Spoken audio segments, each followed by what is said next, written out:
Hi hello வணக்கம். எல்லாரும் எப்படி இருக்கீங்க? நல்லா இருக்கீங்களா? ரொம்ப நாளாக வந்து இந்த வேம்பயர் டைரிஸோட நெக்ஸ்ட் எபிசோட்க்கு ரொம்ப வெயிட் பண்ணிட்டு இருப்பீங்க. சாரி டிலேக்கு. ஒரு வாரமா ஆபீஸ் பக்கமே வரல. இப்படி பட்டைய கிட்டிய போட்டு பழத்தையும் தேங்காயும் கொடுத்தா ஏமாத்தணும். ஸோ வாங்க இப்போ நம்ம எபிசோட் 18க்குள்ளே போயிடலாம். லாஸ்ட் எபிசோடில் பார்த்தீங்கன்னா நம்ம ரெபேக்காவும் எலினாவும் வந்து வெளியில் தேடி போயிருப்பாங்க. யார்? கேத்ரினை தேடி போயிருப்பாங்க. ஏதாவது ஒரு டவுனாக வந்து தேடி போயிட்டே இருப்பாங்க. வழியில் நிற்கும் போது பார்த்தீங்கன்னா எதுக்காக இங்கே நிற்கிறோம் அப்படின்ற மாதிரி எலினாவை வந்து ரெபேக்கா கேட்பா.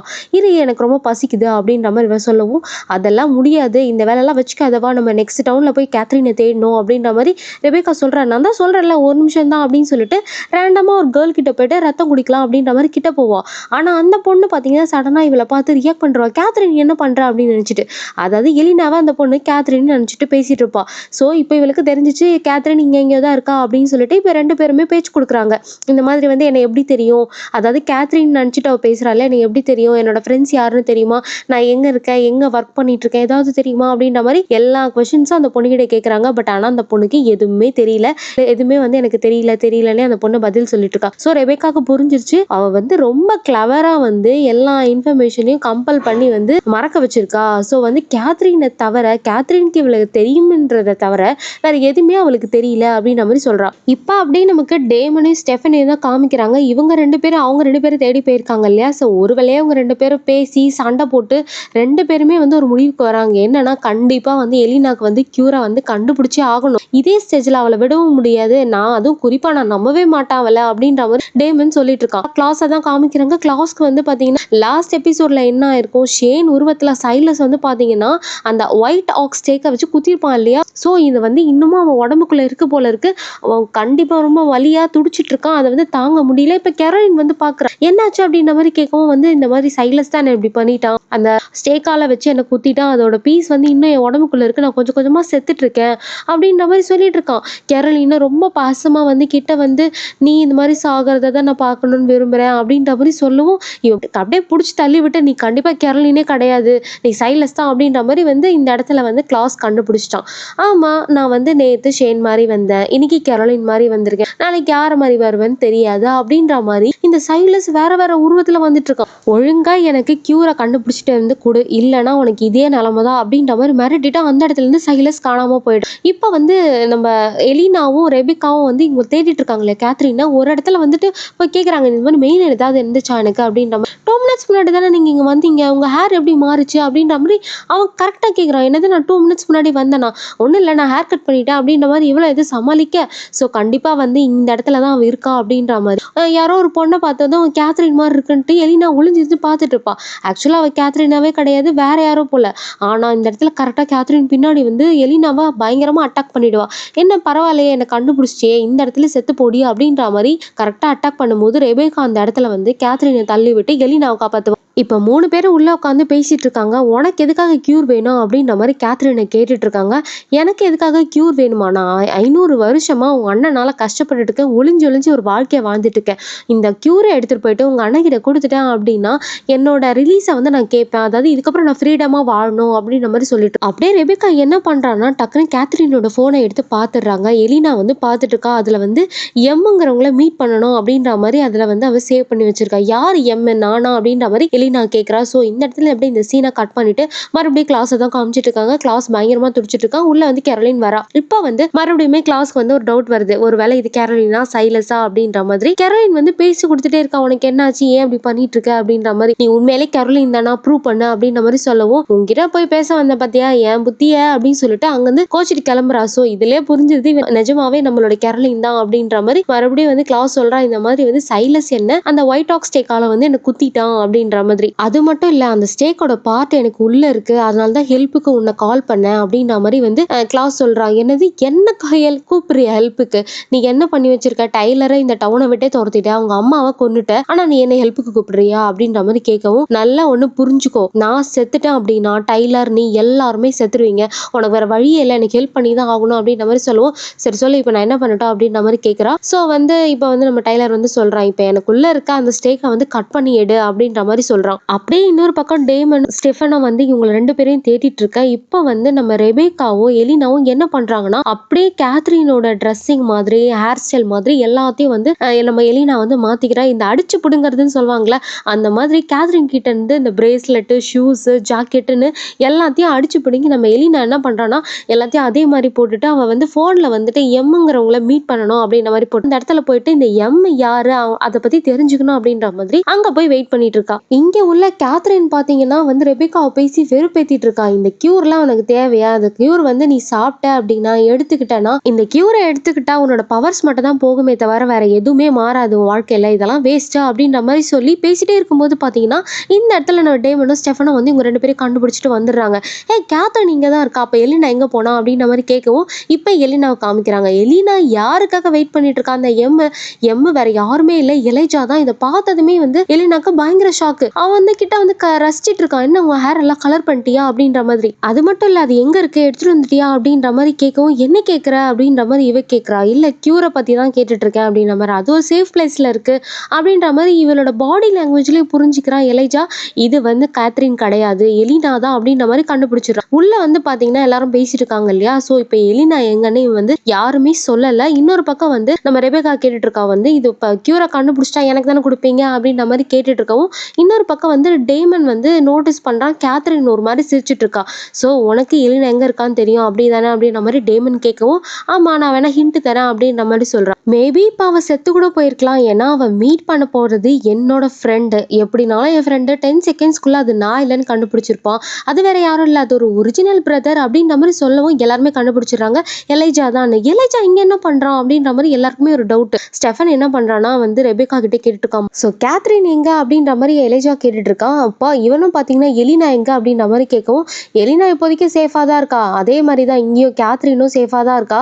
சோ வந்து எலினா வந்து சேஃபா வர வரைக்கும் கேத்ரினை விட மாட்டேன் அப்படின்ற மாதிரி ஸ்டெஃபன் சொல்லிட்டு இருக்கான். சரி உங்க 2 பேர் கிட்ட தான் இருக்காளா அப்படின்ற மாதிரி கேட்கவும், 2 பேர் இல்ல நாங்க 3 பேரு, உன்னோட லிட்டில் சிஸ்டரும் எங்களோட கேங்ல தான் இருக்கா அப்படின்ற மாதிரி ஸ்டெஃபன் சொல்லிட்டு இருக்கான். சோ எலைஜா உடனே வந்து அவகிட்ட போனை கூட அப்படின்ற மாதிரி சொல்லவும், அவ வந்து இங்க இல்ல நான் வந்து வேற இடத்துல இருக்கேன். சோ வந்து இப்ப ரெபேக்காவும் டேமனும் தான் பாத்தீங்கன்னா கேத்ரினை வந்து வச்சிருக்காங்க அப்படின்ற மாதிரி சொல்றான். சரி அவங்க எங்க இருக்காங்க சொல்லு அப்படின்ற மாதிரி எலைஜா கேட்கவும், ஆனா வந்து ஸ்டெஃபன் சொல்ற மாதிரி இல்ல, நல்லா ஒண்ணு தெரிஞ்சுக்கோ, என்னோட சிஸ்டருக்கு வந்து கேத்ரினை சுத்தமாவே பிடிக்காது. இந்த விஷயங்கள்லாம் முடிஞ்சதுமே வந்து அவ கதையை முடிச்சிருவா. ஒருவேளை கேத்ரினுக்கு ஏதாவது ஆச்சு அப்படின்னா இந்த பக்கம் எலினாவை நான் சும்மாவே விட மாட்டேன், அவளோட கதையை நான் முடிச்சிருவேன் அப்படின்ற மாதிரி சொல்லிட்டே இருக்கும்போதே பாத்தீங்கன்னா எலினா அங்கேயே தான் நின்றுட்டு இருக்கா. அந்த மாதிரி சொல்லிட்டு வச்சுட்டு இருக்கும்போதே எலினா என்ன சொல்றான்னா, 2 பேரும் இடியட்டு தாண்டா அப்படின்ற மாதிரி சொல்றா. கேத்ரின் உன்னை நல்லா வந்து ஒரு ட்ராப் செட் பண்ணி வந்து உன்னை விழ வச்சுட்டா, அவ உன்னை ஏமாத்திட்டு இருக்கா, அவ உன்கிட்ட பொய் சொல்லிட்டு இருக்கா, எதுவுமே உனக்கு அவளை பத்தி தெரியல அப்படின்ற மாதிரி எலினா சொல்லவும், எனக்கு எல்லாமே அவளை பத்தி தெரியும், அவ என்ன பண்றான்னு தெரியும், நீ இப்ப என்ன ஸ்டேஜ்ல இருக்குன்றதும் தெரியும், எல்லாமே அவ என்கிட்ட சொல்லிட்டு தான் இருக்கா அப்படின்ற மாதிரி எலைஜா சொல்றா. ஆனா உன்கிட்ட ஏதோ ஒண்ணு தப்பா இருக்கே அப்படின்ற மாதிரி எலினா பத்தி கேட்கவும், உன்னோட எமோஷன்ஸை வந்து நீ விட்டுட்டியா அப்படின்ற மாதிரி கேட்கவும், ஆமா என்னோட பிரதர் செத்துட்டான், அதனாலதான் அப்படி ஆயிடுச்சு, உன் கேர்ள் ஃப்ரெண்டு தான் வந்து என்னோட பிரதரை கொன்னுட்டான், அதனாலதான் நான் வந்து என்னோட எமோஷன்ஸை வந்து ஆஃப் பண்ணிட்டேன் அப்படின்ற மாதிரி சொல்லவும் இந்த இடத்துல எலைஜாக்கே ஒரு மாதிரி ஆயிடுது. இப்ப லைட்டா வந்து அவனுக்கே வந்து கேத்ரின் மேல ஒரு டவுட் வருது. இப்ப அப்படியே வந்து கேத்ரின் வந்து கியூர் எங்க இருக்குன்னு கூட்டிட்டு போனா இல்லையா, உள்ள போய் அவன் ரூம்குள்ள பாக்குறாங்க. உள்ள எல்லாமே வந்து ஒரு மாதிரி ஓல்டு டைப்ல இருக்கு. வந்து ரெபேக்கா வந்து கலாச்சிட்டே வர, அந்த ஓல்டு லேடி எப்படி வச்சிருக்கா வீட்டை அப்படின்ற மாதிரி. அதுக்கப்புறம் பாத்தீங்கன்னா இவன் வந்து நேரா கியூர் எடுக்கிற மாதிரி போறா. ஐயோ கியூர் இங்கதான் இருந்தது, அந்த கியூரை காணோம் அப்படின்ற மாதிரி சொல்லிட்டு இருக்கா. நாங்க இதுக்கெல்லாம் விழ மாட்டோம், ஒழுங்கு மாதிரியே கியூர் எங்க இருக்கு சொல்லு ஆண்டி கேத்ரின் அப்படின்ற மாதிரி வந்து டேமன் கேட்டுட்டு இருக்கான். இவெல்லாம் உண்மையை சொல்ற மாதிரி இல்ல, உண்மையை நான் இங்கதான் வச்சிருந்தேன் அப்படின்ற மாதிரி சொல்லிட்டே இருக்கும்போதே டக்குன்னு வந்து ரெபேக்கா கோவம் வந்துருது. போய் அட்டாக் பண்ணலான்னு பார்க்கும்போது டேமன் காப்பாத்துறான். இரு அவன் நமக்கு உயிரோட வேணும், வந்து அவசரப்படாத அப்படின்ற மாதிரி சொல்றான். இப்ப டேமன் பாத்தீங்கன்னா கேத்ரின் மாதிரி யோசிக்கிறான். அதாவது ஒரு நம்பவே முடியாத ஒரு சைக்கோபாத் வந்து ஒரு பொருளை, முக்கியமான பொருளை எப்படிலாம் ஒளிச்சு வச்சிருப்பா. அதாவது ரொம்ப டீப்பாவும் இருக்காது, அதாவது ஈஸியா ஆக்சசபிளாவும் இருக்கணும், டக்குன்னு எடுத்துட்டு ஓடுற மாதிரியும் இருக்கணும். அப்ப அது எங்க இருக்கும் அப்படின்னு சொல்லிட்டு அந்த ரூம்லயே வந்து ஒரு பெரிய ஃபிஷ் டேங்க் இருக்கும். பாத்தியா எவ்வளோ பெரிய ஃபிஷ் டேங்க், ஆனா ஃபிஷ்ஷே கிடையாது, உள்ள வேற ஒரு பாக்ஸ் வேற இருக்கு. ஸோ கண்டிப்பா இதுக்குள்ளதான் இருக்கணும் அப்படின்ற மாதிரி கையை விடுறான். அவனால கையை உள்ள விட முடியல. ஸோ உள்ள வந்து பாத்தீங்கன்னா வெர்வைன் வாட்டரா இருக்கு. ஸோ இப்போ இந்த இடத்துல வந்துட்டு உண்மையெல்லாம் அங்கதான் இருக்கு போல இருக்கு. கேத்ரின் வந்து உஷாராயிரா, ஐயோ கண்டுபிடிச்சிட்டானே அப்படின்னு. டக்குன்னு டேமன் என்ன பண்றான், வேற ஒரு குச்சி மாதிரி எடுத்து அந்த பாக்ஸ் எடுக்கலான்னு பார்க்கும்போதே இவன் வேகமா வந்து அப்படியே டேமன் தலையை பிடிச்சி அந்த ஃபிஷ் டேங்க்குள்ளேயே விடுறா. பயங்கரமா டேமன் வந்து துடிச்சிட்டு இருக்க. அப்படியே அந்த பாக்ஸ் எடுத்துட்டு ஓடிடலான்னு பார்க்கும்போது நடுவில் ரெபேக்கா கரெக்டான டைமுக்கு வந்துட்டா. நான் இப்போ உன்னை கொல்லட்டவும் இல்லை கியூரை கொடுக்குறியா அப்படின்ற மாதிரி மிரட்டவும், எப்படினாலும் நீ என்னை கொண்டுடுவேன் தான் இந்த கியூரை வச்சுக்கோ அப்படின்னு சொல்லிட்டு அப்படியே ஒரு பாட்டில் மாதிரி ஒரு குட்டி பாட்டில் மாதிரி இருக்கு அதை அப்படியே தூக்கி போட்டுட்டு கேத்ரின் அந்த இடத்துல இருந்து எஸ்கேப் ஆயிடுறா. இப்போ வந்து பார்த்தீங்கன்னா இவகிட்ட கியூர் இருக்குன்னு நினச்சிட்டு ஆக்சுவலாக அது கியூரா என்னன்னே தெரியல. பாத்தியா என்கிட்ட கியூர் இருக்கு அப்படின்ற மாதிரி சொல்லிட்டே இருக்கும்போது டேமன் சொல்றான், அவசரப்படாத, நம்ம பேசி ஒரு முடிவுக்கு வரலாம் அப்படின்ற மாதிரி சொல்லிட்டு இருக்கான். எதுக்கு எலினாக்கு இதை நீ கொடுக்கணும்னு நினைக்கிற? திருப்பி அவ ஹியூமனா மாறிட்டா ஸ்டெஃபன் கிட்ட ஓடிடுவா தானே, உண்மையை சொல்லு, எதுக்காக வந்து அவளுக்கு கொடுக்கணும்னு நினைக்கிற? இது எனக்கு வேணும் அப்படின்ற மாதிரி கரெக்டா ஓபன் பண்ணி குடிக்கும்போது ஸ்டெஃபனுமே அந்த இடத்துக்கு வந்துருவான். ஆனா இவன் அந்த பாட்டில் இருந்ததை குடிச்சிருவா. அப்படியே ஒரு மயக்கமாயி கீழேயுமே விழுந்துடுறா. இப்போ வந்து கிளாஸை தான் காமிக்கிறாங்க. இன்னும் வந்து கிளாஸ் முதுகுல இருக்க அந்த ஸ்டேக்கை எடுக்கவே இல்லை போல. 2 பேரும் வந்து ஆர்கியூ பண்ணிட்டு இருக்காங்க. கெரலின் வந்து கேட்குறா, நீ கண்டிப்பா வந்து டைலரை எதுவுமே பண்ண மாட்டேன்னு சொல்ல அப்படின்ற மாதிரி. ஆனா கிளாஸ் பார்த்தீங்கன்னா அவன் என்னை கொல்ல ட்ரை பண்ணியிருக்கான், நான் எப்படி அவனை விட முடியும் அப்படின்ற மாதிரி கேட்குறான். நீ தானே சொன்ன ஃப்ரெண்ட்ஸ் ஆகணும் அப்படின்ட்டு, அப்போ வந்து உன்னோட ட்ரஸ்ட்டை காமி, நீயும் தான் எல்லாரையுமே கொலை பண்ண ட்ரை பண்ணியிருக்க, நாங்கள் எல்லாருமே உன்னையே கொலை பண்ண ட்ரை பண்ணியிருக்கோம், இது என்ன காமன் தானே, ஸோ வந்து நீ அக்ரி பண்ணவே மாட்டேங்கிற, அதனால வந்து நான் கிளம்புறேன் அப்படின்ற மாதிரி சொல்லவும் இந்த இடத்துல கிளாஸ்க்கு ரொம்பவே கோவமாயிடுது. எந்திரிச்சு போய் கிட்ட நின்று பேசிட்டு இருக்கான். டக்குன்னு பார்த்தீங்கன்னா அவனோட பெயின் வந்து காணாமல் போயிடுது. எப்படி என்னோட பெயின் காணாமல் போச்சு அப்படின்ற மாதிரி யோசிக்கும் போது தான் தெரியுது, சைலஸ் தான் இவ்வளோ நேரம் என்னோட ஹெட்டுக்குள்ளே இருந்திருக்கான். நீ இப்போ வந்து ஆர்கியூ பண்ணதால தான் வந்து அது என் மைண்ட்லேருந்து போயிடுச்சு. ஸோ இந்த பெயின் வந்து அவனோட ஹெட்டுக்குள்ளே இருந்திருக்கு, அவனுக்கு அந்த இடத்துல வலி இல்லை. ஸோ சைலஸ் இந்த அளவுக்கு ப்ளே பண்ணுறான் அப்படின்ற மாதிரி புரியுது. இப்போ இங்கே ஸ்டெஃபன் பார்த்தீங்கன்னா டேமனை போட்டு கத்திட்டு இருக்கான். நீ ஏன் அவளை தடுக்கலை, எதுக்காக அவளை குடிக்க விட்ட, இருந்தது ஒரே ஒரு கியூர் தான், நீ என்ன எப்பவுமே என் சைடு இருக்கவே மாட்டியா, உனக்கு வேணுன்ற மாதிரி இப்போ எலினா வந்து கடைசி வரைக்கும் வேம்பயராகவே இருப்பா அப்படின்ற மாதிரி கோவப்பட்டு கத்திட்டு இருக்கான். அதுக்கு டேமன் பார்த்தீங்கன்னா உனக்கு தெரியலையா, கண்ணு தெரில, நான் இந்த வெர்வைன் வாட்டரால் துடிச்சிட்டு இருந்தேன், நான் ஒன்றும் வேணும்னு பண்ணலை அப்படின்ற மாதிரி பேசிட்டே இருக்கும்போது இப்போ லைட்டாக அப்படியே ரெபேக்கா வந்து பார்த்தீங்கன்னா கண்மொழிக்கிறா. இப்போ வந்து எலினாவும் எலைஜாவும் காமிச்சிட்டு இருக்காங்க. இப்போ வந்து இந்த இடத்துல கேத்ரின் வருவா அப்படின்ற மாதிரி எலைஜா வெயிட் பண்ணிட்டு இருக்கான். பட் ஆனால் எலினா என்ன சொல்றான்னா, நீ வந்து நினைக்கிற மாதிரி அவள் கிடையாது, அவள் ஒரு மான்ஸ்டர் அப்படின்ற மாதிரி சொல்லிட்டு இருக்கா. இல்லை இல்லை அவள் அப்படி அப்போ இருந்த மாதிரிலாம் இப்போ கிடையாது, இப்போ நான் அவளை நம்புறேன் அப்படின்ற மாதிரி எலைஜா சொல்லவும், பசங்க எல்லாருமே ஒரே மாதிரி தானா, நீங்கள் எப்பவுமே மாறவே மாட்டீங்களா அப்படின்ற மாதிரி எலினா சொல்கிறா. இப்படி இவங்க பேசிட்டே இருக்கும்போது பார்த்தீங்கன்னா எலினா கழுத்தை டக்குன்னு திருப்பிட்டு அங்கே வந்து கேத்ரின் நின்றுட்டு இருக்கா. ஒரு நிமிஷம் எலைஜாக்கே பக்குன்னு ஆகிடும். அது மட்டும் இல்லை, சாரி கொஞ்சம் மாட்டிக்கிட்டேன், அதான் லேட் ஆயிடுச்சு அப்படின்ற மாதிரி சொல்கிறா. இப்போ ரெபேக்காவை காமிக்கிறாங்க. ரெபேக்கா உனக்கு எப்படி இருக்கா அப்படின்ற மாதிரி ஸ்டெஃபன் கேட்குறான். ஐயோ எனக்கு இப்போ தான் வந்து உயிரே வந்த மாதிரி இருக்கு, ஒரு மாதிரி நல்லா இருக்கு, எனக்கு ரொம்ப ஃபீலிங் குட்டாக இருக்குது அப்படின்ற மாதிரி சொல்லிட்டு இருக்கா. அப்படியா, இருமா நான் இப்போ உன்னை கொல்லட்டா அப்படின்ற மாதிரி டேமன் என்ன பண்ணுறான்னா அங்கேருந்து ஒரு சின்ன ஒரு கத்தி மாதிரி ஒன்று இருக்கும், டக்குன்னு தூக்கி போடுவான் பாருங்க. இவ வேகமாக பிடிப்பா, அதாவது வேம்பைஸ்லாம் பிடிப்பாங்களே அந்த மாதிரி பிடிப்பா. அந்த காயமும் பார்த்தீங்கன்னா டக்குன்னு ஆற ஆரம்பிக்கும். இப்போ வந்து ஸ்டெஃபனுக்கு ஒரு பக்கம் உயிர் வந்த மாதிரி இருக்கு, நல்ல வேலை இவ வந்து கியூரை குடிக்கல அப்படின்ட்டு. ஆனால் இந்த இடத்துல பயங்கரமாக ரெபேக்கா வந்து மொக்க வாங்கிட்டா. அவள் இன்னும் வேம்பயராக தான் இருக்கா. கேத்ரின் சூப்பராக ஃபேக்கான ஒரு லிக்விடை கொடுத்துட்டு அந்த இடத்துல இருந்து சூப்பராகவே எஸ்கேப் ஆட்டா. இப்போ வந்து கேத்ரினும் எலைஜாவும் வந்து சண்டை போட்டுட்டு இருக்காங்க. நீ எதுக்காக வந்துட்டு அவளோட தம்பியை கொன்ன, எலினாவோட தம்பியை கொன்ன அப்படின்ற மாதிரி கேட்கவும், அவன் வந்து ஒரு கொலாட்ரல் டேமேஜ் தான் அந்த இடத்துல, நான் அந்த இடத்துல சர்வை பண்ணணுன்றதுக்காக தான் அது நடந்துச்சே தவிர நான் வேணும்னு பண்ணல, நான் இதெல்லாம் என்ஜாய் பண்ணுற மாதிரி நீ பேசிட்டு இருக்க அப்படின்ற மாதிரி கேத்ரின் கேட்குறா. இல்லை நீ பண்ணது தப்பு, இந்த பொண்ணு இங்கே இப்படி விட்டுடும் போக முடியாது அப்படின்ற மாதிரி கேட்க, அவள் கொஞ்ச நேரம் தூங்கிட்டு இருக்கா, அப்படியே ஏஞ்சி போயிடுவா அப்படின்ற மாதிரி கொஞ்சம் மனசாட்சியே இல்லாமல் கேத்ரின் பேசிட்டு இருக்கா. ஸோ என்னையும் நீ யூஸ் பண்ணிக்க தான் வந்து என்கிட்ட பழகிட்டு இருக்கியா அப்படின்ற மாதிரி எலைஜா கேட்கவும், கண்டிப்பாக கிடையாது, நான் உன்னை உண்மையாக ரொம்ப ரொம்ப லவ் பண்ணுறேன், அவள் வந்து உன்கிட்ட ஃபேக்காக ஏதோ என்னை பற்றி பொய்யா பேசியிருக்கா, அதாவது என்னை நம்பக்கூடாதுன்ற மாதிரி உன்கிட்ட சொல்லி வச்சிருக்கா, நீ என்னை டவுட் படாத அப்படின்ற மாதிரி சொல்லவும் அந்த இடத்துல இருந்து பேசிட்டே கிளம்பிட்டே இருக்கான் எலைஜா.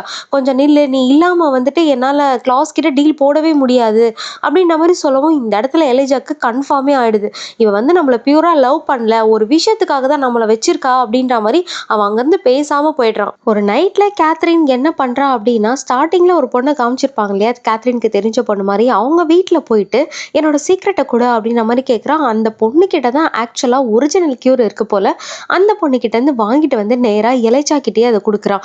நான் உன்னை நம்புகிறேன், நீ வந்து என்னை நம்பலனாலும் பரவாயில்ல, பட் ஆனால் நான் உன்னை தான் நம்புகிறேன், நீ எனக்காக எல்லாமே பண்ணுவேன்னு நினைக்கிறேன் அப்படின்ற மாதிரி இதை எடுத்துகிட்டு போயிட்டு கிளாஸ் கிட்ட டீல் பேசுவான் அப்படின்ற மாதிரி எக்ஸ்பெக்ட் பண்ணுறா. இன்னும் என்னென்னா, நான் வந்து உண்மையாக தான் உன்னை லவ் பண்ணுறேன் அப்படின்ற மாதிரி இவனோட ட்ரஸ்ட்டை வந்து வாங்கணும்னு நினைக்கிறான் கேத்ரின். அது மாதிரி பேசிட்டு அந்த கியூரையுமே வந்து எலைஜா கிட்ட கொடுத்துட்டு அங்கேருந்து கிளம்புறா.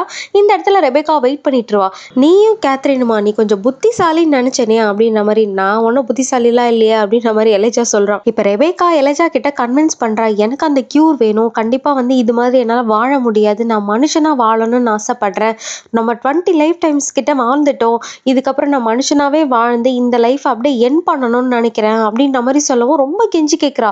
ஆனா வந்து இதுக்கு எலிஜா உடன்படுற மாதிரி இல்லை, நம்ம இந்த லைஃப் தானே வாழ்ந்துட்டு இருக்கோம், நீ நான் நம்ம அண்ணன் எல்லாருமே இது மாதிரி தானே இருக்கணும், நீ ஏன் ஹியூமன் ஆகணும்னு நினைக்கிற அப்படின்ற மாதிரி சொல்லவும் இவன் ஆனா ரெபேக்கா வந்து கன்வின்ஸ் ஆகுற மாதிரியே இல்லை. நடுவில் வந்து பார்த்தீங்கன்னா நம்ம கிளாஸ் கால் பண்ணிடுறான், என்னம்மாச்சு கியூரு, என்ன பண்ணுறீங்க அப்படின்ற மாதிரி. ஸோ அப்படியா, இது எல்லாமே காம்ப்ளிகேட் ஆகிட்டு இருக்கு, இந்த அந்த காம்ப்ளிகேட் கிட்டே கொடுக்குறேன் அப்படின்ற மாதிரிட்டு எலிஜா கிட்ட கொடுக்குறான். எலிஜா கிட்ட தான் வந்து கியூர் இருக்குன்னு தெரிஞ்சதுக்கப்புறம் என்கிட்ட தான் இருக்கு, நான் அதை மிஸ்டேக் ஃபால்ஸ்க்கு கொண்டு வரேன் அப்படின்ற மாதிரி சொல்கிறான். இதை கேட்டதுமே கிளாஸ்க்கு பார்த்தீங்கன்னா அப்படி ஒரு மனநிறைவு, வா பசிக்கிறவா வீட்டுக்கு வா, நம்ம ஒரு குடும்பமாக உட்காந்து பேசுவோம் அப்படின்ற மாதிரி அவ்வளோ சந்தோஷமா இருக்கு, ஒரு வழியாக கியூர் வந்து கிடைக்க போகுது அப்படின்னு. இங்கே கிளாஸ்க்கு வந்து நம்ம கேரோலின் ஹெல்ப் பண்ணியிருப்பா இல்லையா, ரொம்ப தேங்க்ஸ் அப்படின்ற மாதிரி சொல்கிறான். அதுக்கப்புறம் சரி நான் கிளம்புறேன், இதுக்கப்புறம் உனக்கு ஏதாவது ஹெல்ப் வேணும்னா தயவு செஞ்சு எனக்கு கால் பண்ணாதான் அப்படின்ற மாதிரி சொல்லிட்டு போகும்போதே சரி இதுக்கப்புறம் ஃப்ரெண்ட்ஸாக இருக்கலாமா கிளாஸ் கேட்குறான். ஆனால் இதுக்கப்புறம் டைலரை நீ விட்டுருவியா டவுனுக்குள்ளே அப்படின்ற மாதிரி கேட்கும்போதே, நீ இன்னும் நோட்டீஸ் பண்ணலையா, நான் அவனை தேடவே இல்லையா அப்படின்ற மாதிரி சொல்லிட்டு சிரிக்கிறான். இப்போ டேமனும் ஸ்டெஃபனும் வெளியில் கிளம்பிட்டு இருப்பாங்க. இப்போ வந்து டேமன் என்ன சொல்கிறான்னா, நீ சொன்னது கரெக்டு தான், நான் வந்து ரெபேக்காவை வந்து அந்த கியூர் எடுத்துக்க விட்டுட்டேன், ஒரு நிமிஷம் வந்து நான் யோசிச்சிட்டேன், அந்த இடத்துல வந்து கொஞ்சம் செல்ஃபிஷாக யோசித்தேன், என்ன சொல்லிக்கலாம் நம்ம ரெபேக்கா எடுத்துக்கிட்டா அப்படின்னு கொஞ்சம் பேடாக பண்ணிட்டேன், சரி என்னதான் நீ சொல்ல வர அப்படின்ற மாதிரி வந்து ஸ்டெஃபன் கேட்கவும் சாரி அப்படின்ற மாதிரி சொல்கிறான். என்ன பண்ணுறது, இதுதான் என்னோட விஷயம், நீயும் நானும் ஒரே பொண்ணை லவ் பண்ணுறோமே, எனக்கு வேறு வழி தெரியல அப்படின்ற மாதிரி சொல்லவும் ஸ்டெஃபனுக்கு ஸ்டம கடுப்பாயிருது. இதே மாதிரி எத்தனை தடவை நடக்கும், 150 வருஷமாக இதே தப்பையா 2 பேரும் பண்ணிட்டு இருப்போம், ஒரே பொண்ணுக்கு விழுறது, ஒரே மாதிரி தப்பை பண்ணிட்டு இருக்கிறது, எனக்கு இது வந்து வேண்டாம், இதுலேருந்து எனக்கு வெளியில் வரணும், ஒன்ஸ் வந்து எலினாக்கு கியூரை கொடுத்துட்டா அவள் என் லைஃப்லேருந்து எனக்கு அவளை வெளியில் அனுப்பணும், என்னோட ஓன் லைஃப்பை நான் வாழணும் அப்படின்ற மாதிரி ஸ்டெஃபன் சொல்கிறான். ஸோ டேமனும் சரி கியூர் கிடைக்கட்டும் அதுக்கப்புறம் பார்த்துக்கலாம், அவள் எடுத்துக்கிட்டோம் அப்படின்ற மாதிரி சொல்லவும், உனக்கு ஷியோராக தான் சொல்கிறியா அப்படின்ற மாதிரி ஸ்டெஃபன் கேட்குறான். ஆமாம் ஷியோராக தான் சொல்கிற, பார்த்துக்கலாம் அப்படின்ற மாதிரி சொல்லிட்டு நேராக இப்போ எலினாவை தான் மீட் பண்ண போகிறாங்க. இப்போ எலினா சைலண்ட்டாக உட்காந்துருக்கா. என்ன சொல்கிறான் அப்படின்னா, இது எனக்கும் தெரியும் வந்து எனக்கு கியூர் வேண்டாம் அப்படின்ட்டு, எனக்கு அதில் கொஞ்சம் கூட இஷ்டம் இல்லை, அதை நீங்கள் 2 பேருமே அக்செப்ட் பண்ணிக்கணும் அப்படின்ற மாதிரி சொல்லவும் டேமன் பார்த்தீங்கன்னா யா அப்படின்னு சொல்லிட்டு அப்படியே நோன்னு சொல்கிறான். ஸோ இந்த பக்கம் வந்து ஸ்டெஃபனும் பார்த்தீங்கன்னா வந்து நோன்னு தான் சொல்கிறான். இந்த மாதிரி இருக்கிறது ரொம்ப ரொம்ப கஷ்டம் எலினா, வேண்டாம், உன்னோட எமோஷன்ஸ் ஆஃபில் இருக்குது, உன்னோட நிலைமையில நானுமே இருந்திருக்கேன், நீ என்னை கிவ் அவே பண்ணலையே, ஆனால் நான் அக்செப்ட் பண்ணிக்கிட்டேன் இது தப்பு அப்படின்னு, உன்னால் ஏன் அக்செப்டே பண்ணிக்க முடியல அப்படின்ற மாதிரி கேட்கும்போது எலினா அக்செப்ட் பண்ணுற மாதிரி இல்லை, இப்போ இருக்கிற எலினா தான் எலினா, ஓல்டு எலினா எனக்கு வேண்டாம், நான் இதே மாதிரி தான் இருக்க போகிறேன், அப்படி நீங்கள் அக்செப்ட் பண்ணிக்கலன்னா இதுக்கான விளைவுகளை நீங்கள் சந்திக்க வேண்டியதாக இருக்கும் அப்படின்ற மாதிரி சொல்லும்போது அங்கே வந்து அந்த ஹெல்ப்பிங்க்கு வெயிட்ரஸ்லாம் இருப்பாங்க இல்லையா, அந்த பொண்ணு வந்துட்டு சர்வ் பண்ணுவான். வந்ததுமே பார்த்தீங்கன்னா அவள் கழுத்தை திருப்பி அப்படியே கீழே விழ வச்சிருவா, கொன்னுட்டா. இப்போ பார்த்தீங்களா இதெல்லாம் வந்து அவங்களால தான் இந்த பாடி இப்போ கீழே கிடக்குது அப்படின்ற மாதிரி சொல்கிறான். இவ பண்ணுறத பார்த்து 2 பேருக்குமே ஷாக்கு, என்னடா இவ இந்த அளவுக்கு கொடூரமாக நடந்துக்கிறாளே அப்படின்னு சொல்லிட்டு 2 பேரும் டீப்பாக திங்க் பண்ணுற மாதிரி இந்த இடத்துல இந்த எபிசோட முடிக்கிறாங்க. நெக்ஸ்ட் எபிசோட் சீக்கிரமாகவே நாங்கள் அப்லோட் பண்ணிவிடுவோம். மறக்காமல் யாரெல்லாம் இன்னும் சப்ஸ்கிரைப் பண்ணலையோ சப்ஸ்கிரைப் பண்ணி வச்சுக்கோங்க. இந்த வீடியோ பிடிச்சிருந்ததுன்னா லைக் பண்ணிக்கோங்க. Thank you, bye bye.